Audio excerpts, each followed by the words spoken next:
हाय, मेरा नाम है शिवम और आज जो हम चैप्टर पढ़ने जा रहे हैं उसका नाम है चैप्टर 8। CBSE का चैप्टर 8 है, ठीक है। चैप्टर 8 बेसिकली तो इसका नाम होना चाहिए एरिया अंडर कर्व।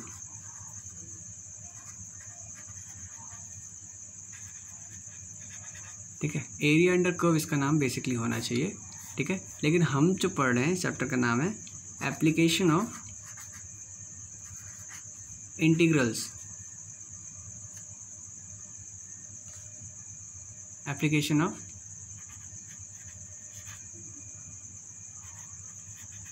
ठीक है भाई, एप्लीकेशन ऑफ इंटीग्रल्स पढ़ रहे हैं हम, ठीक है। तो देखो भाई, एप्लीकेशन ऑफ इंटीग्रल्स में हमने पढ़ना क्या क्या है, ध्यान देना। मेनली हमने पढ़ना है कर्व के बारे में, ठीक है। तो देखो, मैंने तुम्हें बताया था कि डेफिनेट इंटीग्रल अगर हम ऐसे डिनोट करते हैं, अगर डेफिनेट इंटीग्रल को हम ऐसे डिनोट करते हैं a से लेकर के b fx dx, तो इसका मतलब क्या होता है? इसका मतलब ये होता है कि अगर हम इसका ग्राफ बनाएं, this is our y axis और this is our x axis, ठीक है ना। इसका ग्राफ बनाते हैं, सपोज करो ये ग्राफ बना लेते हैं।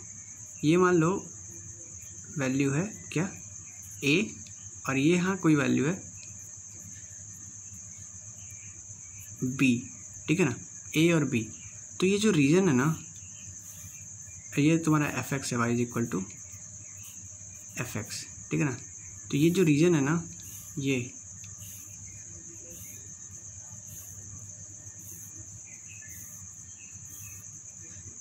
ठीक है ना, इसका ध्यान देना थोड़ा।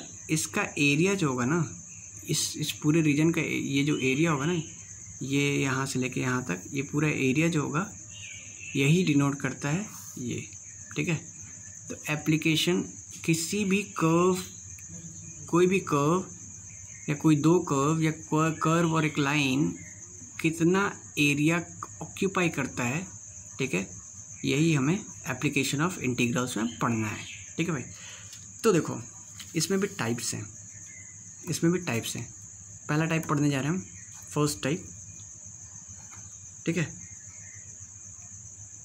जब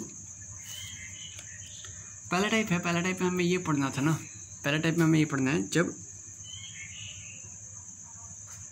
कर्व और एक्स एक्सिस के बीच में हमें एरिया निकालना, ये वाली केस है, ठीक है। तो लिख लो एरिया अंडर सिंपल कर्व, ठीक है। तो दो केसेस हैं। पहला केस जो है वो यही है, घुमा फिरा के यही है, ठीक है ना, कि जो भी कर्व होगा क्या करेंगे इसका एरिया निकालने के लिए, area of shaded region is equal to, कैसे निकालेंगे, क्या करेंगे, लिमिट रखेंगे जहाँ से जहाँ तक जाएगा, a से लेकर के b तक, ठीक है। fx, देखो भाई x के टर्म में ही होना चाहिए, fx dx, अगर x एक्सिस के साथ निकाल रहे हो तो, ठीक है। अच्छा, अब देखो एक और केस होता है, दूसरा केस कैसे होता है, उसका भी डायग्राम बना देता हूँ मैं भाई। देखो, दूसरा केस का डायग्राम बना देता हूँ। मान लो ये अपना y एक्सिस है और ये अपना x एक्सिस है, ठीक है ना, x और y। अब देखो, मान लो एक कर्व है ऐसा कुछ,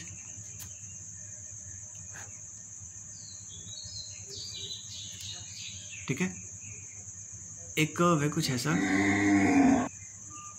बैकग्राउंड नॉइज पे थोड़ा सा ध्यान कम दीजिएगा। मान लो कि हमें इस लिमिट के बीच में एरिया निकालनी है, ठीक है। x is equal to F Y का ग्राफ है ये, x is equal to F Y का ग्राफ, होप आपको दिख रहा हो, मैं दूसरे पेन से लिख देता हूँ, x is equal to F Y का ग्राफ है ये, ठीक है।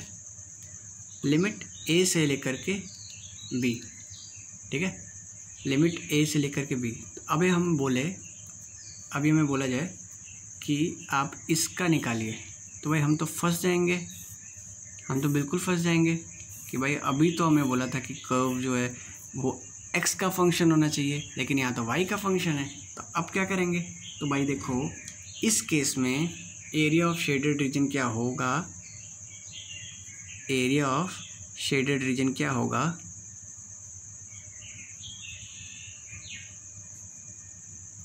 ठीक है, एरिया ऑफ शेडेड रीजन होगा integration from a to b F Y D Y, ठीक है।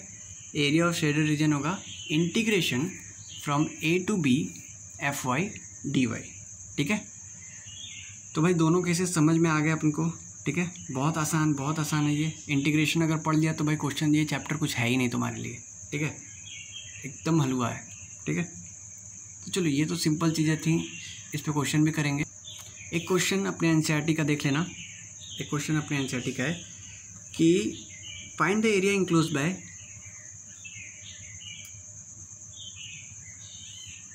find the area enclosed by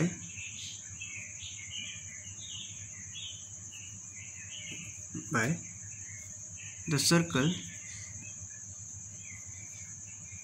x square plus y square is equal to a square, ठीक है ना। इस सर्कल के द्वारा इंक्लोज्ड एरिया निकालिए, ठीक है। तो कैसे निकालेंगे भाई? पहले तो हमको सबसे पहले क्या करना पड़ेगा, देखो एक चीज़ ध्यान रखना, मैं भी बता दे रहा हूँ कि कभी भी कोई ऐसा चैप्टर कर रहे हो जिसमें कुछ कर्व्स या ग्राफ से रिलेटेड है, तो पहले तो भाई क्वेश्चन को सिंपल करने के लिए उसका ग्राफ ड्रॉ करना है, ठीक है। तो कोऑर्डिनेट एक्सिस ड्रॉ करेंगे भाई, ये अपना एक्स एक्सिस है, ये वाई एक्सिस है, और ये हो गया अपना सर्कल, ठीक है ना, दिख रहा है। सर्कल का सेंटर, क्योंकि X square plus Y square is equal to A square हमने सर्कल चैप्टर में पढ़ा था, तो सर्कल का सेंटर कहाँ हो गया? 0,0 पे, ठीक है। ये पॉइंट हो गया क्या? a,0, मैं पेन से लिख देता हूँ, समझ में आएगा, ठीक है। a,0 हो जाएगा ये, ठीक है। ये हो जाएगा 0, -a, ये 0, a, ठीक है। ये हो जाएगा -a,0, ठीक है ना, और ये इसका सेंटर। चलो, अच्छी बात है। अब हमें इस पूरे का एरिया निकालना है। एक तो हमें फॉर्मूला पता है, पाई आर स्क्वायर से होता है, आर पता चल गया हमारा, ए हो गया तो पाई आर स्क्वायर से, लेकिन हमें निकालना है इंटीग्रेशन के मेथड से। तो देखो भाई, अगर हम केवल इस रीजन का एरिया निकाल लें, ये जो रीजन हम शेड कर रहे हैं, केवल इस रीजन का एरिया हम निकाल लें, तो क्या हमारा एरिया निकल के आ जाएगा सारा, ठीक है।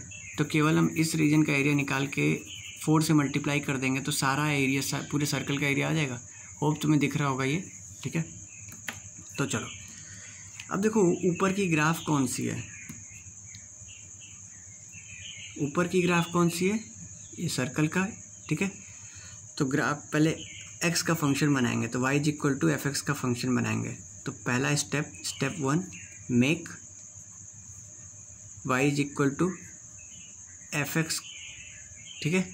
तो देखो, अब इसको y = करने की कोशिश करेंगे, तो x² + y² = a² है, तो y² = a² - x² हो जाएगा, ठीक है। y = √(a² - x² हो जाएगा, ठीक है ना भाई, ऐसा हो जाएगा। अब देखो ध्यान से, ठीक है, हमें एरिया निकालना था। लिमिट कहाँ से कहाँ तक गया? 0 से लेकर, देखो यहाँ x की वैल्यू यहाँ पे क्या है? 0 है, और x की वैल्यू यहाँ पे क्या है? a है। तो एरिया = 0 से लेकर के a, ठीक है, fx क्या था? a² - x² dx, ठीक है, समझ में आ गया। ये देखो अब तुम्हें इसको याद होगा कि इंटीग्रेशन जब पढ़ा रहा था मैं, स्मॉल ए है यार यहाँ पे, क्या कर रहा हूँ मैं, ठीक है। इंटीग्रेशन जब मैं पढ़ा रहा था तो मैंने आपको स्पेशल इंटीग्रेशन करके ये चीज़ें बताई थी मैंने, ठीक है। स्पेशल इंटीग्रेशन में ये चीज़ें बताई थी। अच्छा, लेकिन अब हमें पूरे सर्कल का एरिया निकालना है तो हम 4 से मल्टीप्लाई कर देंगे, ठीक है। 4 से मल्टीप्लाई करेंगे तो 4 से मल्टीप्लाई करने के बाद क्या आया, और देखो under root of A square minus X square का इंटीग्रेशन क्या होता है, 4 ऐसे रख दिया, ठीक है।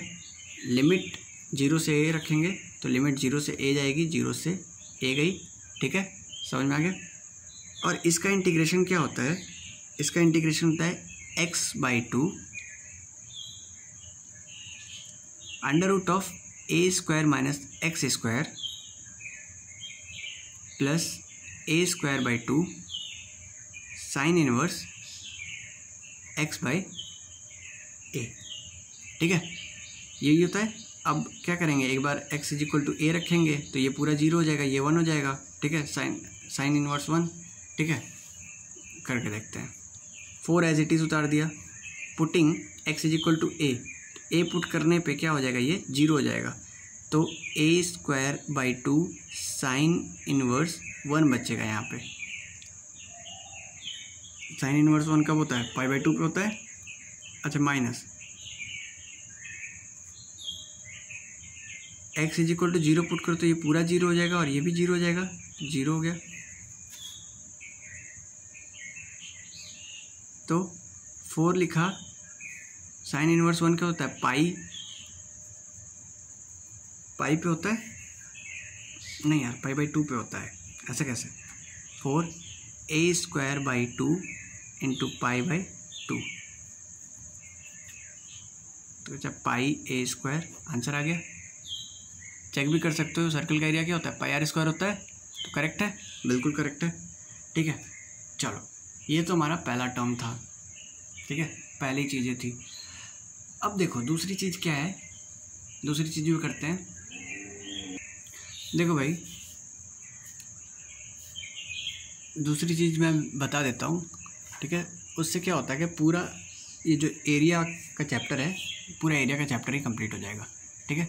तो हम क्या करेंगे, अपने नेक्स्ट वीडियो में इसको कंप्लीट कर लेंगे, ठीक है। Till then, thank you.